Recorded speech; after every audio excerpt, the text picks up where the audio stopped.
कार्यस्तुती आहे, परंतु ह्याच्यामध्ये तो खवळून उठेल अशी आज अवस्था नाही. बरोबर, अशी आज अवस्था. हे प्रश्न थेट त्याला भेटणारे प्रश्न म्हणजे रॉबर्ट वड्राने किती पैसे खाल्ले, किती कोटी खाल्ले वगैरे ठीक आहे, चर्चेचा विषय असू शकतो, पण माझ्या आज पोटा पाण्याचा प्रश्न तो आहे असं मला वाटत नाही, किंवा कदाचित तो थेट तसा संबंध त्याला भावत नाहीये, त्याला भावत जोडला गेला असं वाटत नाही आणि त्यामुळे तो भावत नाही हे नक्कीच आहे. त्यामुळे हे प्रश्न इंटेलेक्च्युअल पातळीवर तुम्ही ठीक आहे फार मोठ्या पद्धतीने चर्चा होईल, पण त्याचं जे प्रत्यक्ष आपण राजकीय दृष्ट्या त्याचं मतदानामध्ये ते कन्वर्ट व्हायला पाहिजे, परावर्तित व्हायला पाहिजे. तसं होणं आज तरी तुम्ही म्हणताय त्या पद्धतीने आपल्याला ते अवघड वाटतंय. अशक्य असतं अशातला भाग नाही, पण अवघड वाटतंय नक्कीच की ह्या सगळ्या त्यांच्या चळवळीचा आणि अण्णा हजारेची चळवळ आहे, या चळवळीचाही आपण थोडासा विचार घेऊया. कारण अण्णांच्या पहिल्या ज्या पद्धतीने चळवळींना जे अफाट पाठिंबा मिळाला, लोकप्रियता, तो परत एकदा विषय चर्चेचा आहे की त्याला मीडियाने मॅनेजमेंट केलं म्हणून झाला का नाही वगैरे वगैरे. हा विषय जाऊ दे, कंटेंट वाईज आपण त्याची वेगळी चर्चा करू शकू. मात्र केजरीवाल यांचंही आता ह्याच पद्धतीने सगळा मीडिया फोकस त्यांच्यावर आहे.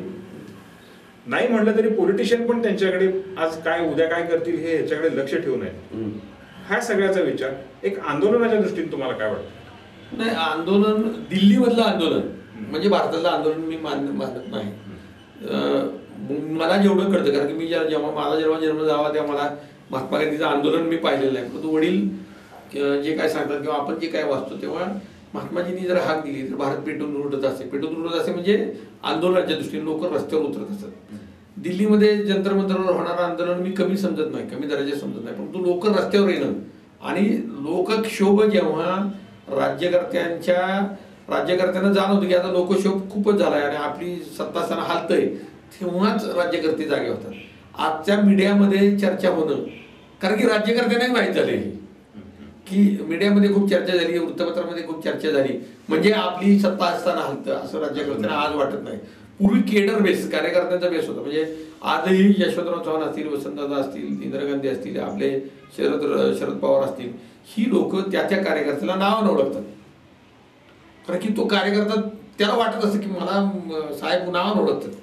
ह्यातलं ह्या लोकांचा अजून तो बेस नाही तयार झाला, हे समजून घेण्याची गरज आहे. तेव्हा आंदोलनाच्या भूमिकेमध्ये आंदोलन व्हायला पाहिजे, लोक रस्त्यावर यायला पाहिजेत, हे सगळं खरं आहे, परंतु त्याची बांधणी करावी लागते आणि त्या बांधणीची ही सुरुवात आहे. म्हणजे मी नकारात्मक दृष्टिकोनातून बोलतो ही सुरुवात आहे, यातनं खूप शिकावं लागेल आणि ही फार मोठ्या काळाची लढाई आहे. ही 1-2 दिवसाची किंवा 1-2 वर्षाची, 3 निवडणुकीपुरतीची लढाई नाही. ही लढाई छोटी नाही, ही लढाई खूप मोठी आहे, परिवर्तनाची आहे, ही समाज परिवर्तनाची आहे, ही एकंदर सिस्टीम परिवर्तनाची आहे.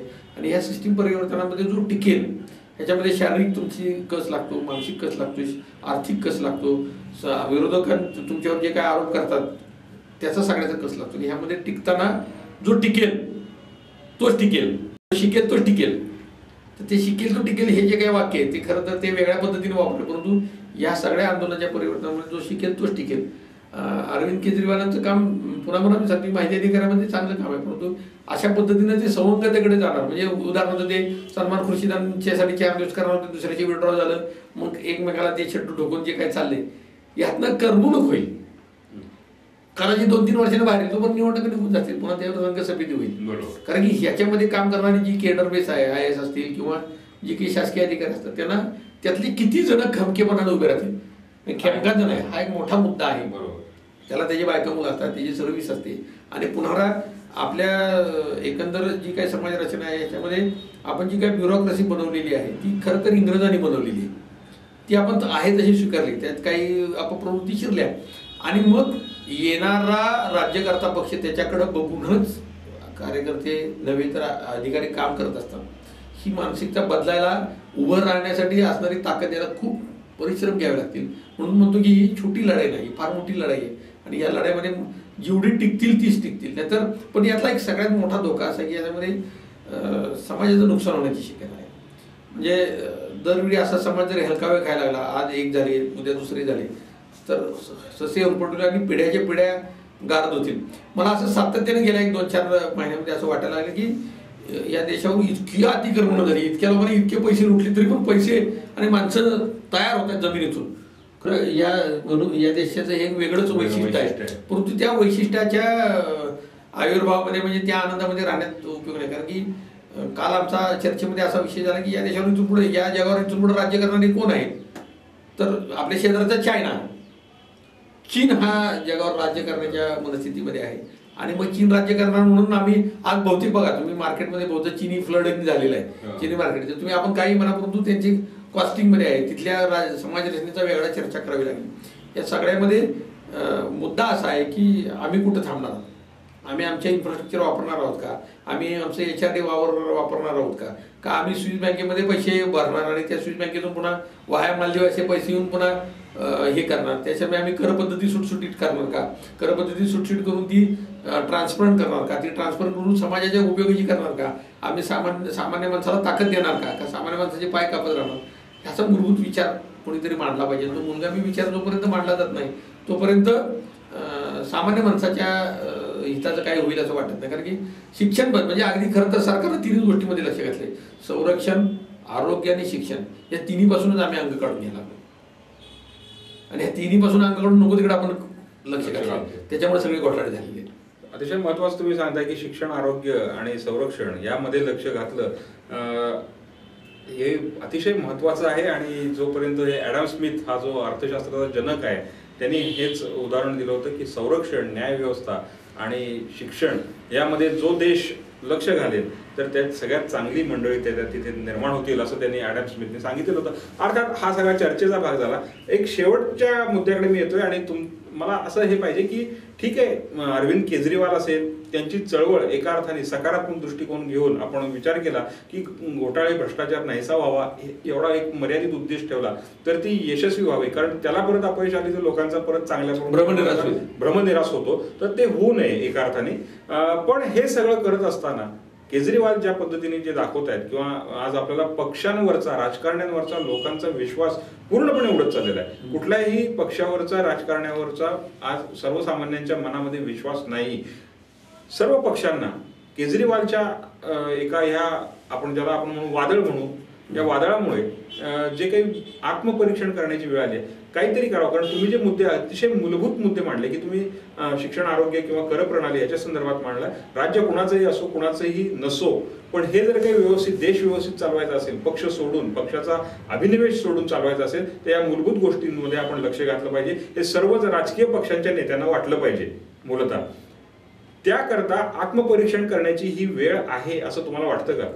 जर केजरीवालांच्या या आरोप प्रत्यारोपांच्या धुराळ्यामुळे राजकीय पक्षांच्यावरचा सामान्य माणसांचा विश्वास उडाला तर ही अतिशय धोक्याची घंटा आहे. आता असं जर आपण म्हणायला लागलो की सर्वच राजकीय पक्ष खराब आहेत आणि अरविंद केजरीवाल जे काय म्हणतात ते खरं आहे, तर हे तितकंसं तथ्य नाही. कारण की उडदामाची काही काळे गोरे राहणारच.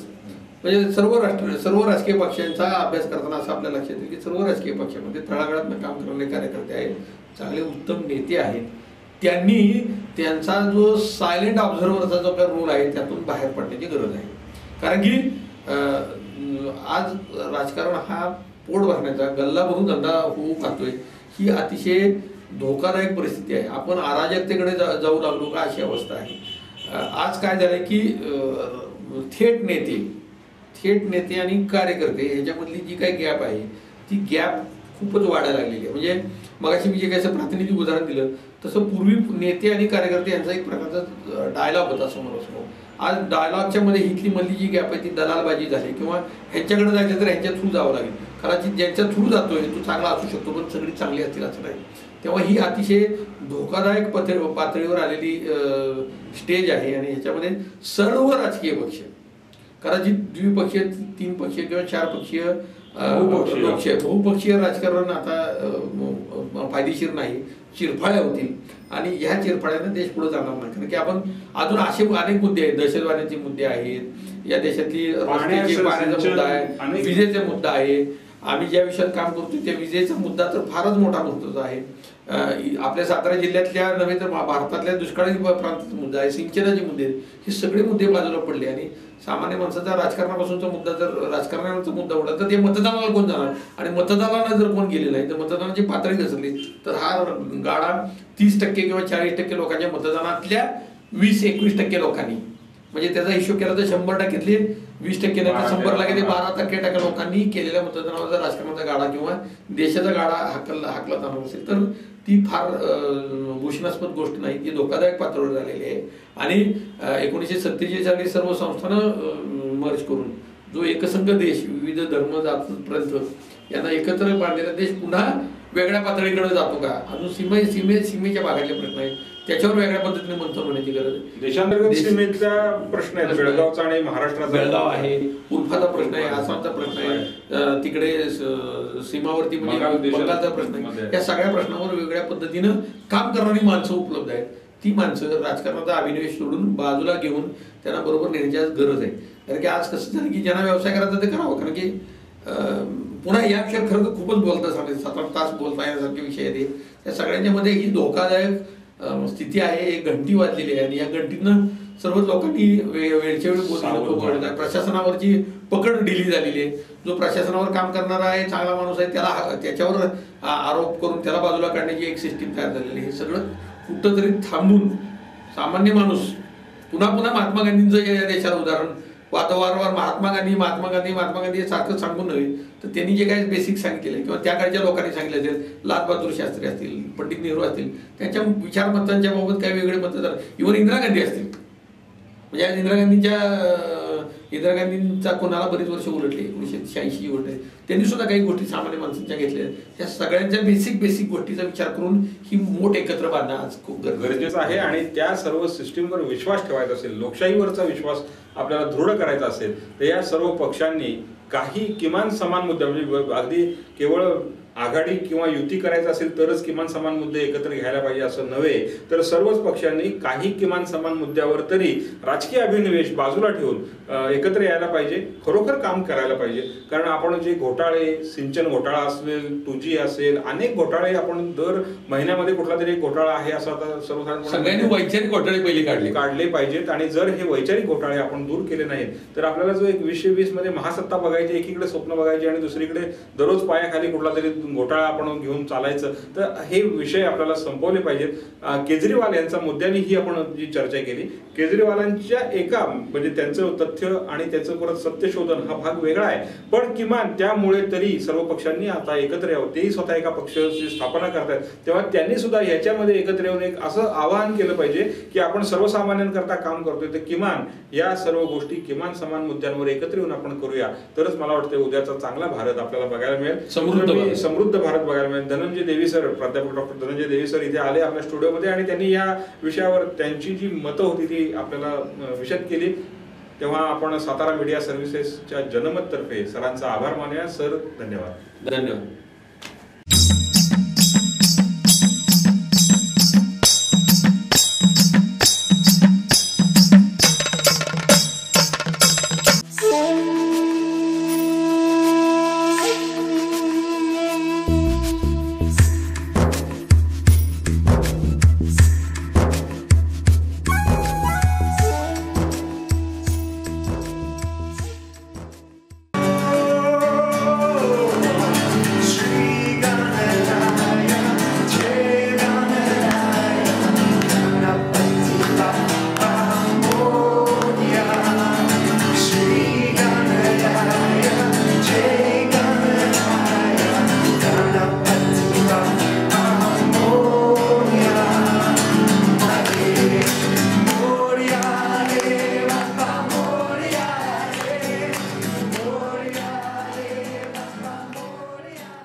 साताऱ्यात बागेंचा विकास झाला का विकास केलेल्या बागांचा भकास झाला याचा पूर्ण लेखाजोखा मी या ठिकाणी आकडेवारीसह मांडणार आहे. जे काम 10 रुपयाचं होतं ते काम 100 रुपये कसं गेलं पुराव्यानिशी आपण मांडण्याचा प्रयत्न करतोय. जो खर्च झाला आहे सातारकरांचा तो जनतेपुढं मांडण्याचा आम्ही तो यशस्वी प्रयत्न करतो.